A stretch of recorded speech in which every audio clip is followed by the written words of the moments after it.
इसलिए कबीर साहब कहते हैं कि यदि सुख की उम्मीद करते हो तो कभी संसार में किसी के साथ बुरा व्यवहार मत करो। यदि संसार में सुख चाहते हो तो कभी किसी का अपमान मत करो। संसार में यदि सुख चाहते हो तो कभी किसी की निंदा मत करो। संसार में यदि भला चाहते हो तो कभी किसी का बुरा मत करो। यह हमारी सनातन संस्कृति की शिक्षा यही है। पता नहीं लोगों ने कबीर साहब की शिक्षा को सनातन संस्कृति से अलग करके क्यों देखा, ये मेरे समझ में नहीं आता है। अच्छा करने पर ही अच्छा मिलेगा, ये कबीर साहब का तो कथन है। क्योंकि बुरा करने पर भगवान किसी के साथ बुरा कर दे और बैठ करके हम भगवान का भजन करें तो भगवान हमको अच्छा कहां से दे देगा? क्यों देगा? भगवान क्या है? बच्चे का खिलौना कि किसी को रुला दिए, किसी को सता दिए, किसी को पीड़ा दे दिए, अब भगवान को 4 ठो लड्डू चढ़ा दिए और भगवान हमारे फेवर में आ जाएगा? कैसे आ जाएगा? यदि किसी के साथ बुरा करने पर भगवान यदि 2 लड्डू चढ़ाने के कारण हमारे फेवर में जजमेंट देता है तो वो भगवान तो फिर एक भ्रष्टाचारी पदाधिकारी से बेहतर कहां हो सकता है? 4 लड्डू खाने से भगवान ने अपनी नियति यदि बदल दे तो फिर तो वैसा हो जाएगा कि बच्चे को आता है आपके सामने में, अब बच्चे को थोड़ा नाच करके दिखाओ तो बच्चा कहता नहीं नहीं नहीं नाचेंगे।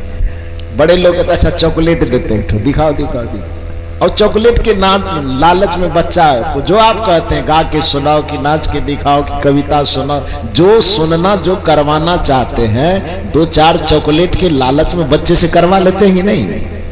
करवाते हैं ना, बच्चा तैयार हो जाता है। उसी तरह से यदि आप यह उम्मीद लगा के रखे हैं कि हम कैसी मनमानी करें, किसी को पीड़ा दें, किसी को सतावें, किसी को तरपावें, किसी को कष्ट दें, किसी का अपमान करें, किसी की निंदा करें, हम कुछ भी करते रहे और 2-4 मिनट के खातिर मंदिर में जाकर के हाथ जोड़ ले, माथा झुका ले और कह दे भगवान की मेरा ये काम हो जाए तो हम आपको 1 केजी रसगुल्ला चढ़ाएंगे।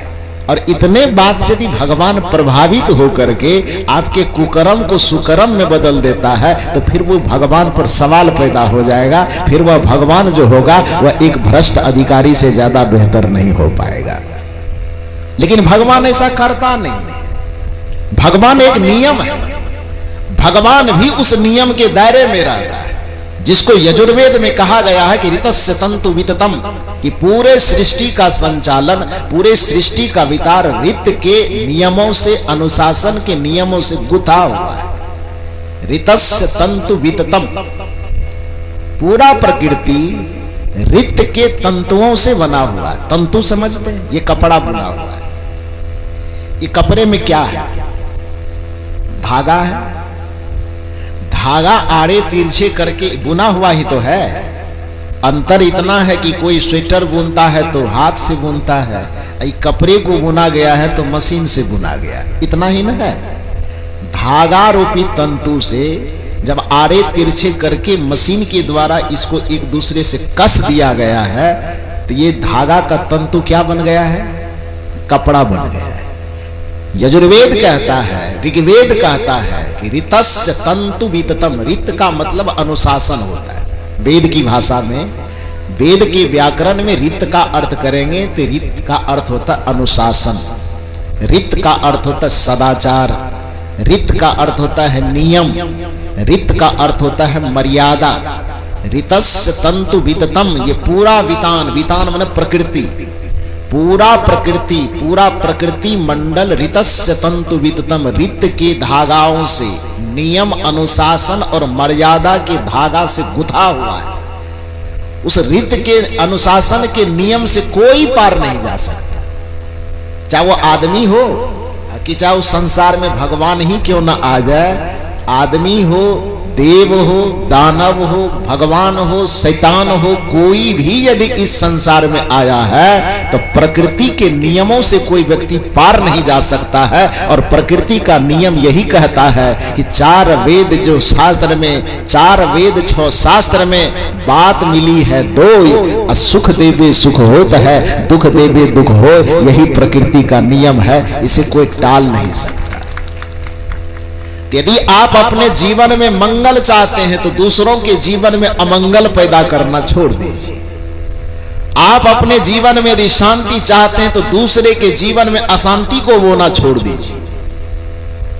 अशांति को बोने वक्त यदि आपको लगता है कि हमको कोई देख नहीं रहा है, तो एक भजन में हम लोग गाते हैं, भलाई कर भला होगा, बुराई कर बुरा होगा। यदि भला करोगे तो भला होगा, अब बुरा करोगे तो बुरा होगा। ये प्रकृति का न्याय यही है। भलाई कर भला होगा, बुराई कर बुरा होगा। कोई देखे या ना देखे, खुदा तो देखता होगा। भलाई कर भला होगा, बुराई कर बुरा होगा। भलाई करोगे तो भला होगा।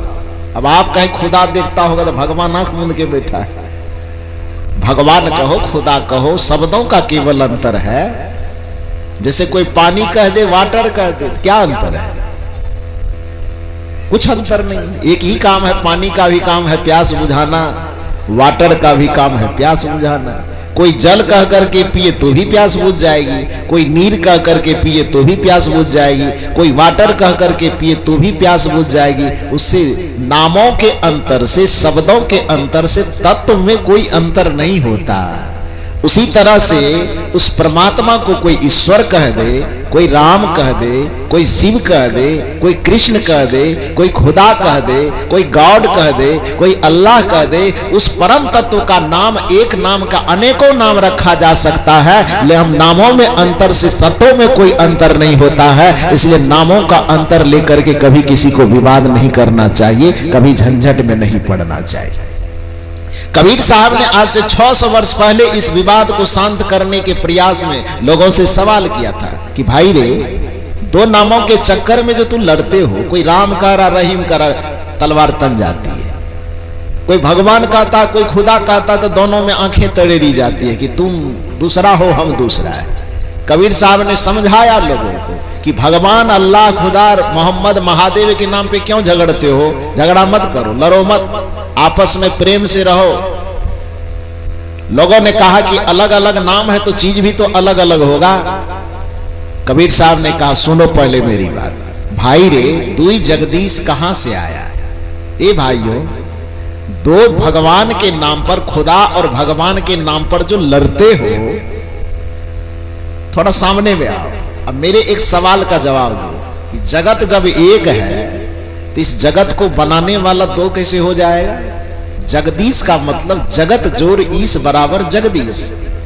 जब जगत तुमको एक दिखाई देता है तो जगदीश दो कैसे होगा भाई? भाई रे, दुई जगदीश कहां से आया? कहू कौने बोराया? बोराया भाषा तो समझते होंगे।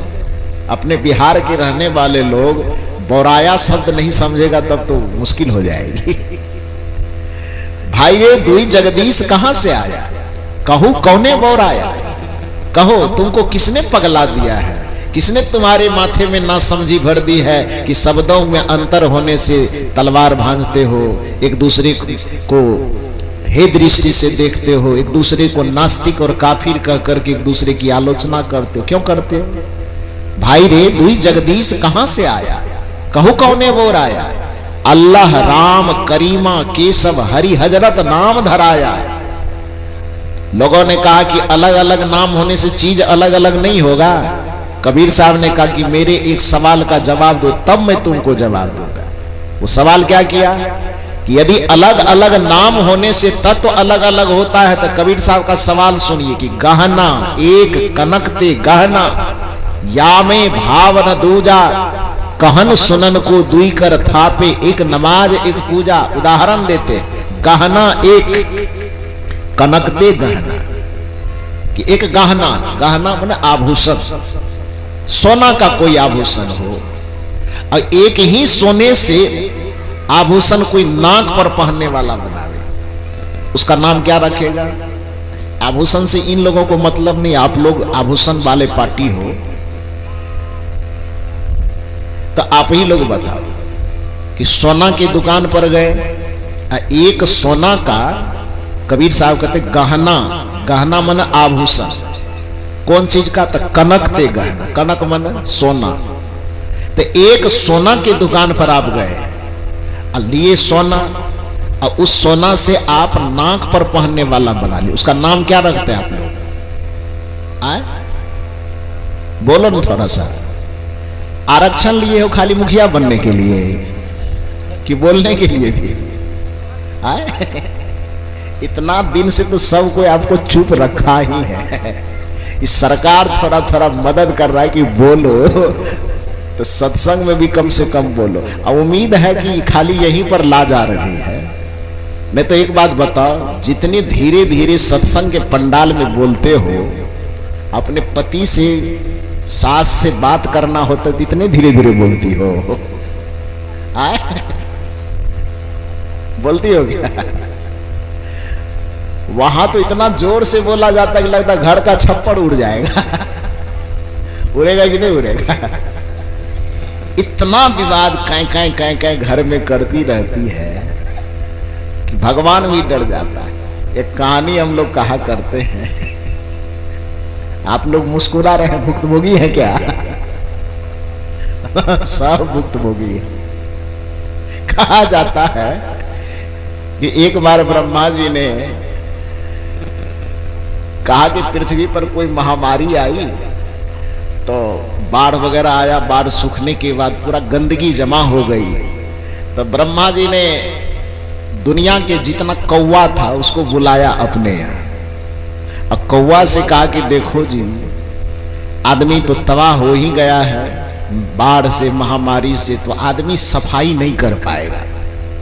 तो ऐसा है कि दुनिया में इतनी गंदगी फैल गई कि तुम ही लोगों को कुछ काम करना पड़ेगा, जाओ संसार की सभी गंदगी को साफ करो। कौवा को आदेश दिया। तो ब्रह्मा जी का आदेश पाकर के कौवा आता है। अब सिवान भी आया होगा, पता नहीं देखे हो तो आप लोग बताइए, लेकिन आया जरूर होगा। जब संसारे में भेजा तो सिवान संसार से तो बाहर नहीं है। तो कौवा आया और उसके बाद अपने अपने हिसाब से दुनिया की समस्त गंदगियों को खत्म किया, लेकिन एक घर की गंदगी को खत्म नहीं किया। तो जब कौवा सब संसार से गंदगी खत्म करके लौटा, तो ब्रह्मा जी ने पूछा कि सब गंदगी खत्म हो गई? कहा कि हाँ, सब गंदगी खत्म हो गई। ब्रह्मा जी अपना ध्यान लगा के देखा तो कहा एक घर में तो गंदगी बची रह गई, वहां क्यों नहीं गया? किसकी ड्यूटी थी उधर? खोज खबर लिया।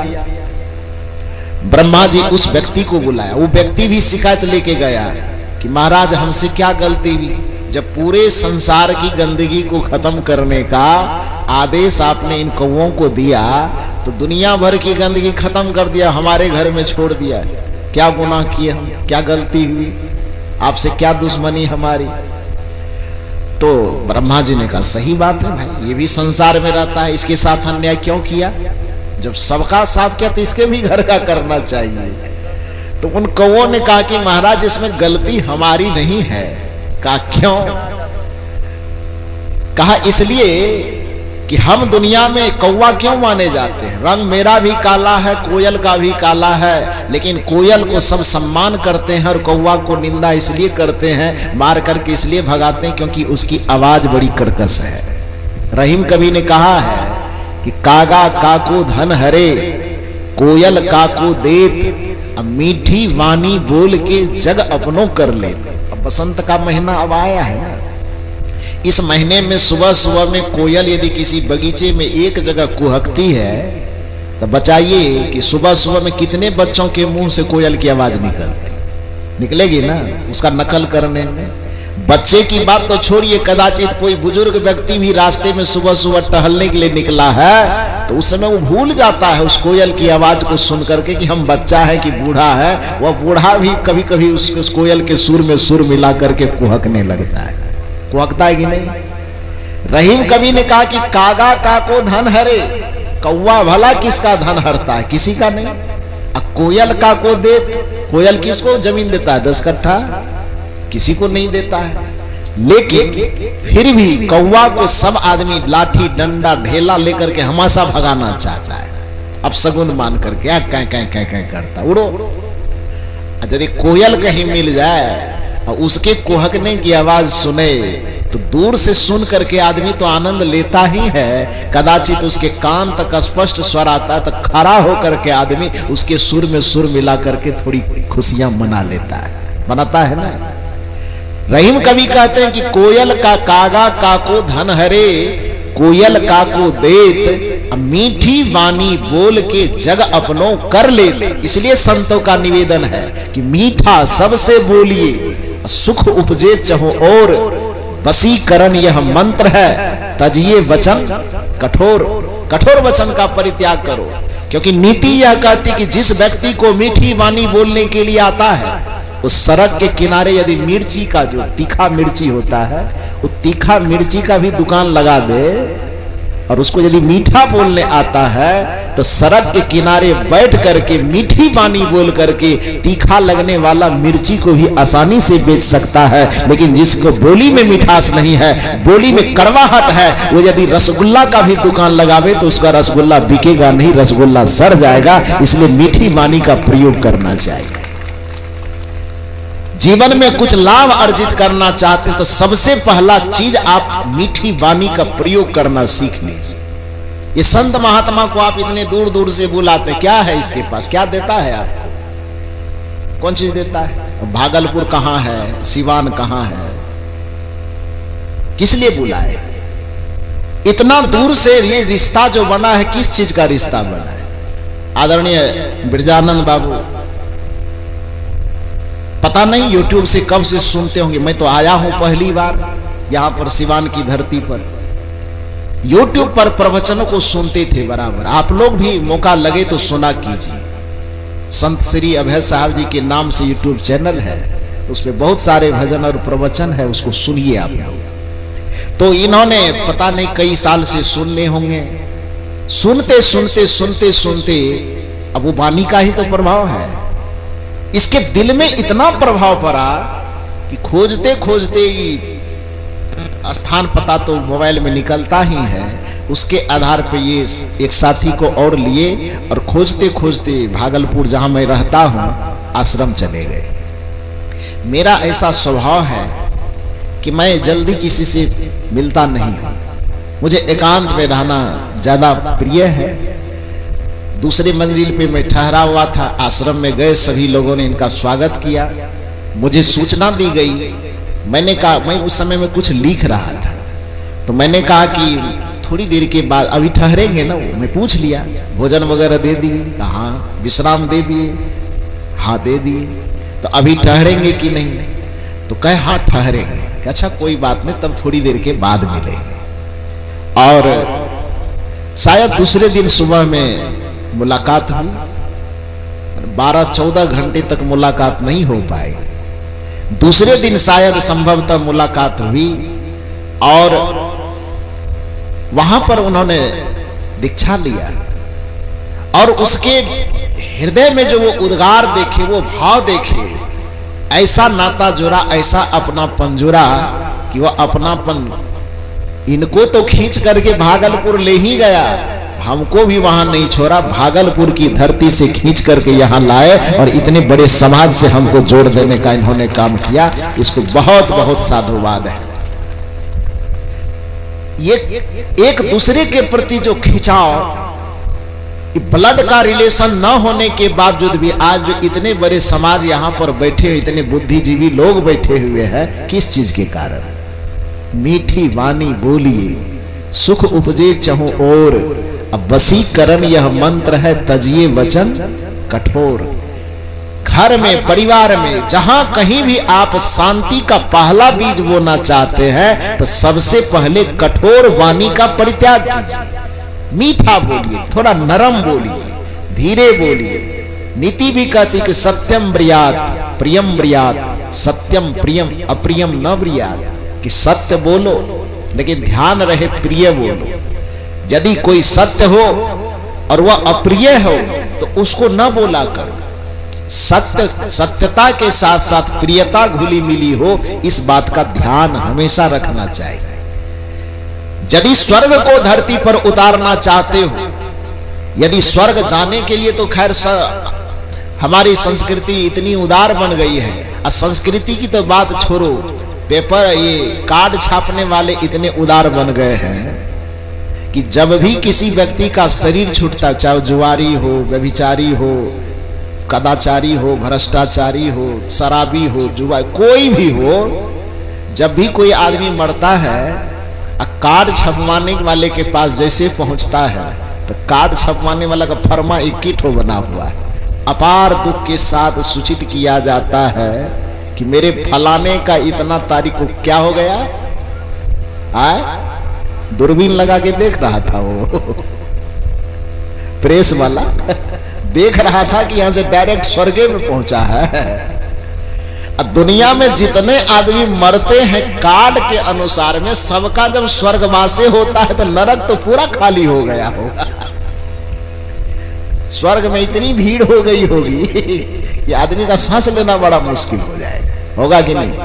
अच्छा, एक बात ये मेरे समझ में आज तक नहीं आई है कि जब लिखता है कार्ड में कि स्वर्गवास हो गया तो उसके आगे में अपार दुख काहे लिख देता है। जिस स्वर्ग का सपना इस धरती पर रहते रहते दुनिया के समस्त आदमी देखते हैं, और उस आदमी का स्वर्ग में वास हो जाए तो ये दुख की बात है कि सुख की बात है? आए? सुख की बात है ना। तो इसमें थोड़ा विचार करना चाहिए कि एक तरफ तो लिखता है कि हमारे पिताजी का क्या हो गया, स्वर्ग में वास हो गया एकदम कंप्लीट, और दूसरे तरफ ये लिखता है कि अपार दुख के साथ। अरे स्वर्ग में वास हो गया, अब कोई विधायक कहे कि हम विधानसभा अपार दुख के साथ सूचित करते हैं कि हम विधायक बन गए, तो ये तो बड़ा अनर्थ वाली बात हो जाएगी। विधायक बनना सुख की बात है ना जी, दुख की बात कहां से होगी। कोई मुखिया बन जाए, वार्ड बन जाए, पंचायत समिति बन जाए, तो ये सुख की बात है ना। किसी अच्छे चीज की प्राप्ति हो जाना ये सुख की बात होती, दुख की बात नहीं होती। तो जब हिंदू सनातन संस्कृति में स्वर्ग को एक अच्छा चीज माना गया है, और आपने ही वर्णन किया है कि हमारे पिताजी का इतना तारीख को क्या हो गया, स्वर्ग में वास हो गया, कन्फर्म है आपकी नहीं है? यदि कन्फर्म है कि सीधे स्वर्ग में वास हो गया है, तो फिर उस स्वर्गवास के साथ में अपार दुख आपने क्यों लिखा? इसका मतलब स्वर्ग की प्राप्ति में भी व्यक्ति को दुख होता है, इसका सीधा सा अर्थ यह है कि आपने कागज पे, खाता बही पे लिख तो डाला है कि स्वर्गवास हो गया है, लेकिन मन में कंफ्यूज है कि पता नहीं नरके वास हुआ है क्या। इसीलिए आपका दिल धुकमुका रहा है। कार्ड वाला जबरदस्ती लिख दिया है कि स्वर्गवास हुआ है। खैर जो भी हो, मरने के बाद स्वर्ग पाने की बात सच हो झूठ हो उसको हम बहस नहीं करेंगे, लेकिन यदि जीते जिंदगी अपने जीवन में स्वर्ग चाहते हैं, सुख का आ जाना ही स्वर्ग का आ जाना है। आपके जीवन में शांति का आ जाना ही स्वर्ग का आ जाना है। आपके जीवन का चैन से गुजर बसर होना, प्रसन्नता से मुस्कुराते हुए जीवन जीना, यही आपके जीवन में स्वर्ग का आगमन होना है। और यदि अपने जिंदगी में आप स्वर्ग को उतारना चाहते हैं तो उसका फार्मूला ये संत देते हैं। मृदुबानी सुंदर बर्ताव सभी गुणों की खान है, प्रेम की गंगा बहे जहां पर वह घर स्वर्ग समान है। मृदु वाणी, सबसे पहले वाणी मृदु, मृदु का मतलब कोमल होता है, मुलायम। मृदु वाणी सुंदर बर्ताव, मीठी वाणी। अब बर्ताव माने व्यवहार, जिस किसी भी के साथ आपको व्यवहार करना हो थोड़ा सुंदरता के साथ कीजिए, सजा के कीजिए। क्योंकि कोई व्यक्ति धन के मामले में गरीब हो सकता है, कोई व्यक्ति हो सकता है कि पद के मामले में गरीब हो, कोई व्यक्ति हो सकता है कि शिक्षा के मामले में गरीब हो, कोई व्यक्ति हो सकता है कि मकान के मामले में गरीब हो, कोई हो सकता है कि कपड़े के मामले में गरीब हो, लेकिन व्यवहार के मामले में कोई गरीब कैसे हो सकता है? क्योंकि व्यवहार तो वो अपना निजी संपत्ति है, व्यवहार किसी के द्वारा दिया हुआ संपत्ति नहीं होता। इसलिए कम से कम व्यवहार के मामले में तो किसी को गरीब नहीं होना चाहिए। सामने में कोई आता है और यदि हम मुस्कुरा करके मिल लेते हैं तो उसमें हमारा क्या घटता है? सामने में कोई व्यक्ति आता है, हाथ जोड़ करके उससे हम मिल ले, तो उसमें किसका क्या घटता है? इसमें कौन चीज लगता है? जमीन बिक रहा है कि मकान बिक रहा है कि केवला ट्रांसफर हो रहा है? कोई आता है, हाथ जोड़ करके मिलो ना, थोड़ी मुस्कुराहट के साथ मिलो। यदि आपके सामने आ जाता है, दरवाजे पे कुर्सी हो तो आप आदर से बैठाओ कि कुर्सी पर बैठिए। यदि वो आपको तलवार से मारने के लिए भी आया है ना, और यदि आप इतना प्रेम से कहते हैं कि आइए आप बैठ जाइए, तो याद रखिए वो तलवार आपके कांधे तक नहीं जाएगी, वह तलवार गिर करके सीधे पाताल चली जाएगी, फिर वह तलवार कभी आपके गर्दन पर नहीं उठ सकती। कोई आपको मारने आया है, उसके सामने एक बार हाथ जोड़ करके आप खड़े हो जाइए। यकीन मानिए कि वह शैतान का भी महाशैतान होगा, फिर भी उसका कलेजा इतना पिघल जाएगा कि जिस आदमी को हम मारने आए हमारे सामने हाथ जोड़ करके मुस्कुरा रहा है, उसका तलवार आपके गर्दन तक नहीं पहुंचेगा। ये मानवता कहती है, ये इंसानियत कहती है, वो नहीं कर सकेगा। तो आप ये कहेंगे कि धन हमारे पास नहीं तो दूसरे की सेवा कैसे करें? हो सकता है कि आप यह सवाल कर सकते हैं कि हमारे पास बहुत बड़ा मकान नहीं है तो हजारों आदमी को कैसे बैठा सकते हैं। हो सकता है कि आपके मन में यह सवाल हो कि बिरजानंद बाबू की तरह इतना धन खर्चा करके हम इतना सत्संग नहीं कर सकते। हो सकता है कि आप कहें कि हजारों आदमी को खिला करके मैं सेवा नहीं कर सकता हूं। लेकिन एक मामले में यदि आप यह करते हैं तो यह बहाना आपको घाटा पहुंचाएगा। वह बहाना यह है कि लोगों से आप मुस्कुरा करके मिले न मिले, इसमें धन का क्या जरूरत है, इसमें पद का क्या जरूरत है, इसमें प्रतिष्ठा की क्या जरूरत है। तो आप अपने व्यवहार को थोड़ा सरस बनाइए ना। जब भी किसी से मिलिए थोड़ा झुक करके मिलिए। जब भी किसी से मिलिए अहंकार को थोड़ा सा अपने से बीच से किनारे करके, अहंकार को, जैसे आप अपने घर में प्रवेश करते हैं तो बाहर से कितना ही चमचमाता हुआ जूता पहन करके आते हैं, उस जूते को अपने दरवाजे पर अपने कमरे के बाहर खोल देते हैं। उसी तरह से जब भी आप अपने घर में अपने परिवार के बीच में प्रवेश कीजिए तो जैसे चौखट के बाहर ही अपने जूता को खोल देते हैं, उसी तरह से अपने अहंकार को भी खोल करके बाहर अपने घर में प्रवेश कीजिए तो घर में सीधे स्वर्ग का अवतरण हो जाएगा। दुर्भाग्य है कि बाहर से घूम करके जब हम आते हैं तो कोट को खोल करके हम दीवार पर टांग देते हैं। बाहर से हम घूम करके आते हैं तो जूते को, टाई को, शर्ट को, फुल पैंट को हम बाहर खोल करके शरीर को थोड़ा ढीला ढीला कर लेते हैं, लेकिन मन को अभी भी कस करके रखते हैं। पत्नी से भी बात करते हैं तो लगता है ऐसा है कि हम किसी थाने का दरोगा बन करके बात कर रहे हैं। बच्चे से बात करते हैं तो लगता है कहीं का हम सिपाही बन करके बात करें। अरे भैया तुमको कलेक्टर बनना है, डॉक्टर बनना है, मास्टर बनना है, हंटर बनना है कि चंटर बनना, जो भी बनना तो दुनिया में बनते हो, कम से कम परिवार के बीच में आओ तो वहां एक नॉर्मल इंसान बन करके अपने पत्नी और बच्चों के साथ खेलो, क्योंकि यह खेल ही आपके जिंदगी में रस पैदा करेगा और यह खेल ही आपके जिंदगी में स्वर्ग पैदा करेगा। स्वर्ग इसके अलावा दूसरा किसी युक्ति से नहीं मिल सकती। यदि जीते जिंदगी अपने जीवन को नरक बना करके रखा तो दुनिया के किसी भी पंडित के मंत्र में वह ताकत नहीं है कि मरने के बाद आपको स्वर्ग दे दे, क्योंकि जीवन यदि आपका बीज है तो मरण उसका फल है। जिसका बीज ही खराब होगा, बीज होगा भांग का और फसल होगा आम का, ये कैसे होगा? कबीर साहब ने इसीलिए तो सवाल पैदा किया कि करे बुराई सुख चाहे कैसे पावे कोई, रोपे पेड़ बबूल का। यदि बबूल का पेड़ लगाया, बीज बोया है तो सवाल यह है कि आम कहां से हो। बबूल का बीज लगाने वाले को आम कभी नहीं मिलेगा। उसी प्रकार से जिसने अपने जीते जिंदगी पूरे जीवन को नरक बना करके जिया है, मरने के बाद दुनिया का कोई खटिया तकिया, कोई मंत्र जंत्र आपको स्वर्ग नहीं दे पाएगा। इसलिए अपने जीवन को स्वर्ग बनाइए, और जीवन को स्वर्ग बनाने का सूत्र यह सत्संग का मंच आपको देता है, ये संत महापुरुष देते हैं। मृदुबानी सुंदर बर्ताव सभी गुणों की खान है, प्रेम की गंगा बहे जहां पर वह घर स्वर्ग समान है। प्रेम की गंगा बहे जहां पर वह घर स्वर्ग समान है। तो बानी मीठी हो, व्यवहार में सरसता हो, हृदय में प्रेम भरा हुआ हो तो फिर अलग से स्वर्ग खोजने की जरूरत कहां से पड़ेगी। आपका जीवन जहां रहेगा वही स्वर्ग रहेगा। तो मैं कहानी सुना रहा था, कौन चीज वाला, कौवा सफाई करने के लिए आया। तो ब्रह्मा जी ने उस व्यक्ति की भी शिकायत सुनी कि ब्रह्मा जी मेरी क्या गलती है कि सब कौवा को भेजे तो पूरी दुनिया को साफ कर दिया, पूरी दुनिया की गंदगी साफ हो गई, मेरा घर क्यों बच गया अकेला। ब्रह्मा जी ने कहा यह शिकायत तो सुनने के लायक है। कौवों को बुला के इधर आओ, क्यों छोड़ दिया इसका। कौवा का जो सरदार था उसने कहा कि हुजूर बात ऐसी है कि हम कौवों की बिरादरी बस इसी बात से पहचाने जाते हैं। वैसे रंग तो कोयल और कौवा का एक ही जैसा होता है, लेकिन सिर्फ भाषा के अंतर से वो कोयल है और हम कौवा कहलाते हैं, भाषा के कारण ना। और मेरी आवाज की पहचान है कि हमेशा कर्कश काय काय काय काय करते रहते, इसलिए हम कौवा कहलाते।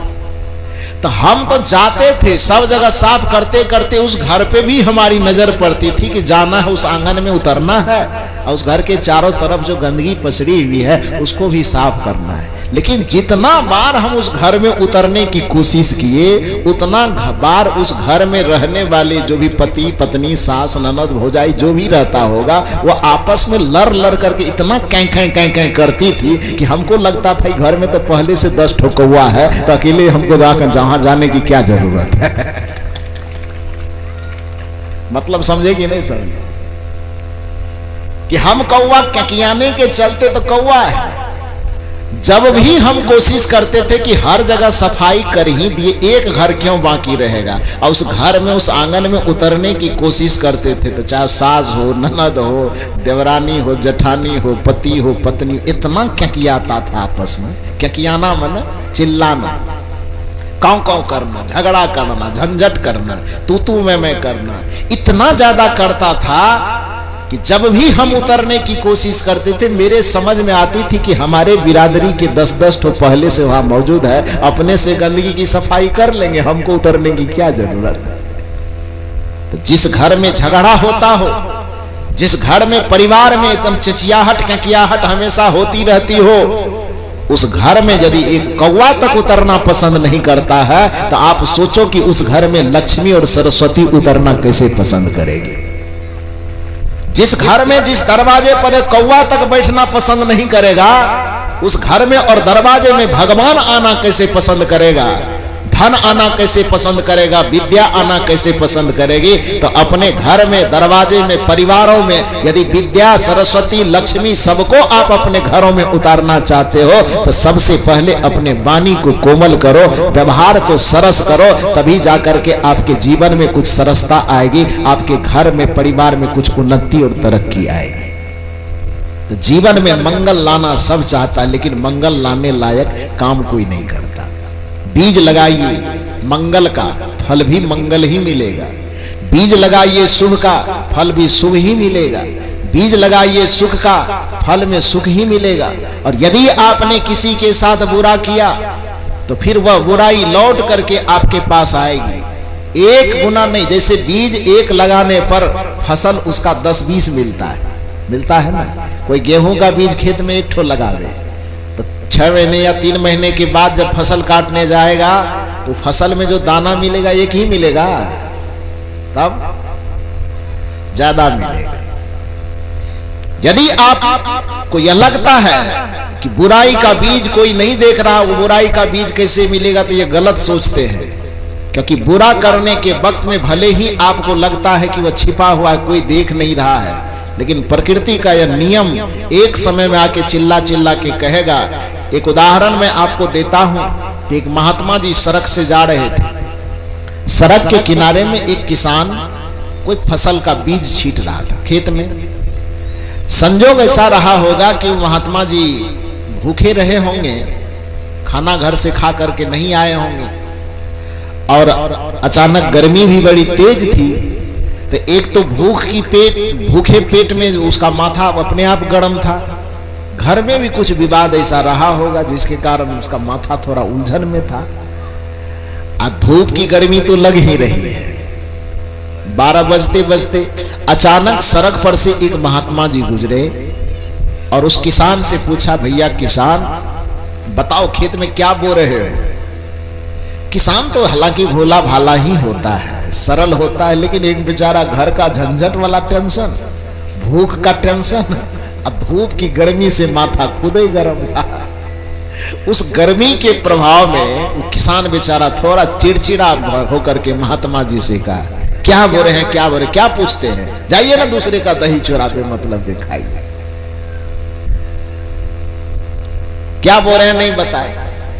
महात्मा थोड़ा मुस्कुरा करके पूछे, अच्छा भैया नहीं ऐसे पूछ रहा हूं, क्या बोल रहे हो जरा सब बता दो।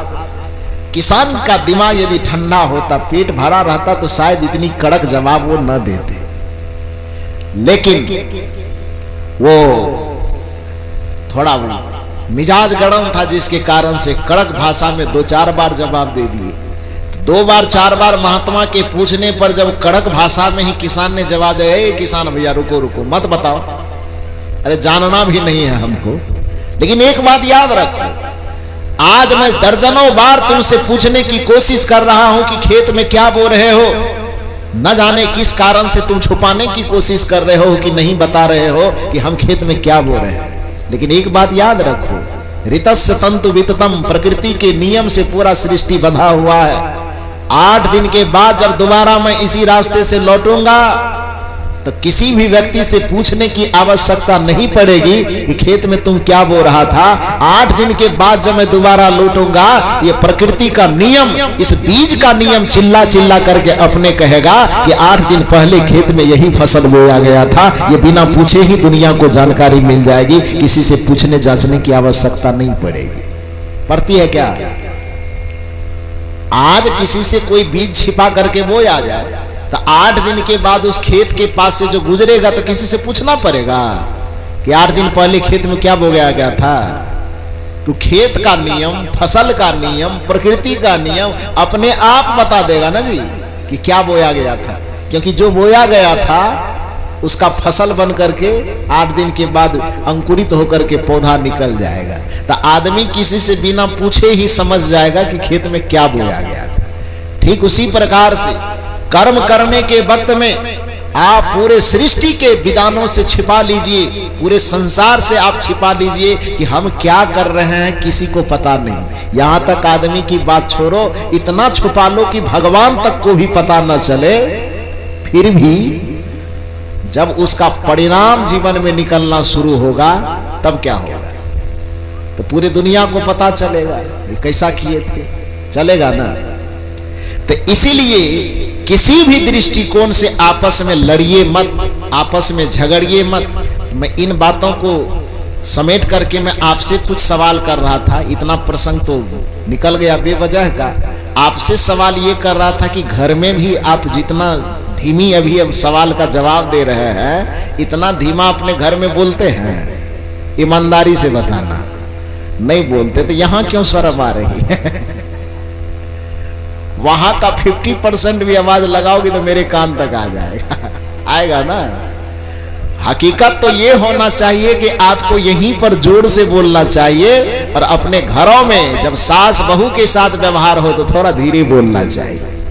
पति और पत्नी के साथ बातचीत हो तो दीवार के बाहर आवाज नहीं जानी चाहिए। लेकिन क्या दुर्भाग्य जमाना आ गया। सुबह भी मैंने कहा था ना कि आज हर एक चीज का दायरा बदलते जा रहा है। आज रिश्ते में भी रिश्ते नहीं दिखाई देते, संबंधों में भी संबंध नहीं दिखाई देता। 2 व्यक्ति संबंध में भी जुड़े हुए फिर भी एक दूसरे को संदेह की निगाह से देखता है कि पता नहीं इसके मन में क्या चल रहा है। जिस संसारिक दुनिया में पति और पत्नी के संबंध को मोहात्मक संबंध माना जाता था, ये एक दूसरे के बगैर छटपटाने वाला संबंध माना जाता था। राम जी वन में बैठे हो और सीता जी लंका में बैठी हो, फिर भी एक दूसरे के लिए तड़पती हुई देखी जाती थी। कृष्ण जी मथुरा में बैठे हुए हो, राधा वृंदावन में बैठी हो, फिर भी एक दूसरे के लिए आंसू बहाते नजर आते थे। आज उस रिश्ते का मायना वैसा रहा है क्या? नहीं रह गया। ये समझ में नहीं आता है कि पिता और पुत्र का रिश्ता श्रवण कुमार वाला कहां चला गया। पिता और पुत्र का जो रिश्ता दशरथ और श्री राम जी के बीच में जो बॉन्डिंग दिखाई देती है वो कहां चली गई।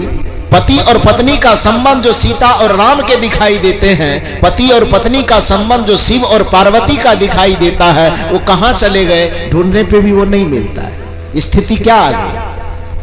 भीड़ आदमी का है, आदमी अकेला है। आदमी आज संबंधों में खड़े होकर के भी अपने आप को अकेला महसूस कर रहा है। पहले यदि किसी परिवार में 4 भाई होते थे तो उसको लगता था कि हम दुनिया के सबसे बलिष्ठ आदमी हैं, ये पूरी दुनिया की कोई भी आफत हमको हिला नहीं सकती। आज की स्थिति है 4 भाई हो जाए कि 40 भाई हो जाए, बाहर से दुश्मन खोजने की जरूरत नहीं पड़ेगी। वो 40 में 39 दुश्मन पैदा हो जाएगा। होगा कि नहीं होगा? भीड़ आदमी का है, भीड़ हो गया है आदमी। और एक बात याद रखिए, भीड़ में और समाज में जो अंतर होता है, हम लोग सामाजिक विज्ञान में पढ़ते थे कि समाज किसे कहा जाता है। तो एक बच्चा ने उठ करके कहा कि भीड़ ही समाज होता है। समाज शास्त्री कहते हैं कि भीड़ कभी समाज नहीं, भीड़ कभी परिवार नहीं होता है।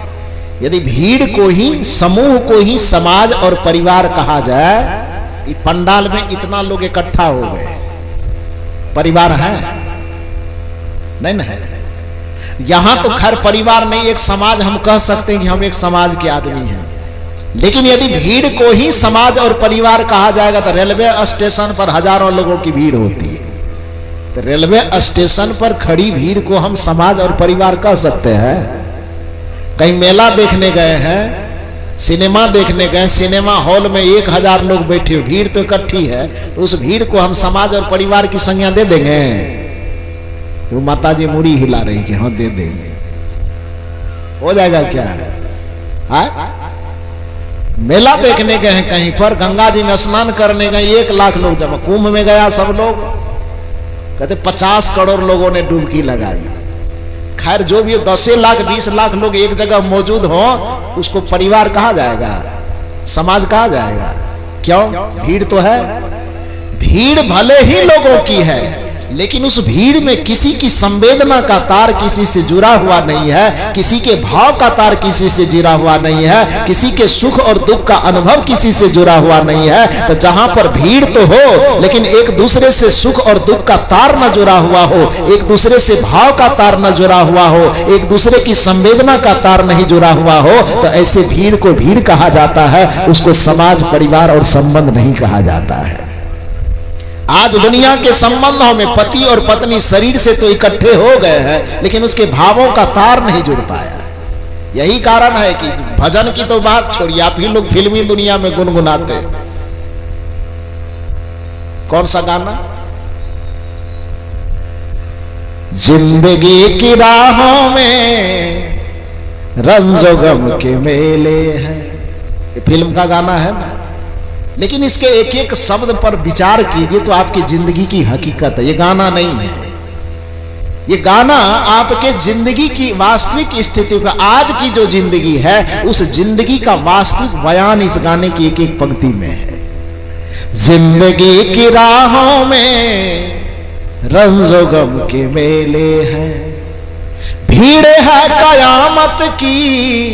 ये भीड़ केवल कयामत में विवाद पैदा करने वाला, जितना भीड़ दिखाई देता। अब सोचो कि एक पति और पत्नी के रिश्ते पे कितना भरोसा होगा कि लड़का लंदन में रहता था, न्यूज तो देखते होंगे ना, पत्नी का जन्मदिन मनाने के लिए या शायद अपने शादी का सालगिरह मनाने के लिए कहां से आया था?